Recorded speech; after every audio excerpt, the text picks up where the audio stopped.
اللہ تعالیٰ کا واضح فرمان ہے کہ ہر ذی روح کو موت کا ذائقہ چکھنا ہے اور کوئی بھی اس سے بچ نہیں سکتا۔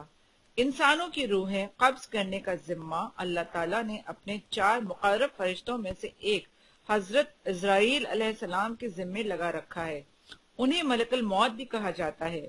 یہ مومنوں کی روحیں انتہائی خوبصورت شکل میں آ کر قبض کرتے ہیں، جبکہ کافروں کی روحیں قبض کرتے وقت انتہائی خوفناک شکل میں آتے ہیں۔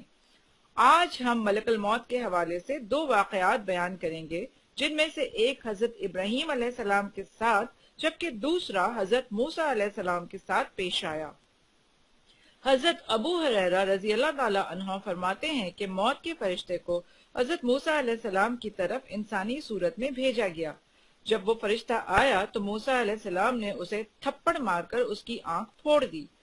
وہ رب تعالیٰ کے پاس واپس گیا اور عرض کیا، اے اللہ، تو نے مجھے ایسے بندے کی طرف بھیجا جو مرنا نہیں چاہتا۔ اللہ تعالیٰ نے اس کی آنکھ درست فرما دی اور فرمایا، ان کے پاس دوبارہ جا اور انہیں کہہ کہ اپنا ہاتھ کسی بیل کی پشت پر رکھے۔ انہیں ہر بال کے عوض جو ان کے ہاتھ کے نیچے آئے گا 1 سال زندگی ملے گی۔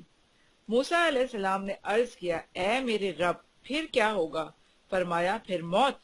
انہوں نے کہا، پھر ابھی ٹھیک ہے، لیکن انہوں نے اللہ تعالیٰ سے یہ دعا کی کہ مجھے ایک پتھر پھینکنے کے فاصلے تک مقدس سرزمین کے قریب کر دیا جائے۔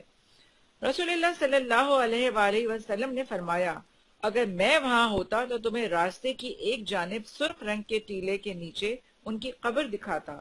حضرت موسیٰ علیہ السلام نے ملک الموت کو تھپڑ مار کر ان کی آنکھ کیوں پھوڑی، اس بارے میں ابن بطال رحمۃ اللہ علیہ لکھتے ہیں کہ اصل میں اللہ تعالیٰ نے فرشتے کو حضرت موسیٰ علیہ السلام کے امتحان کے لیے بھیجا تھا، نہ کہ موت کے لیے۔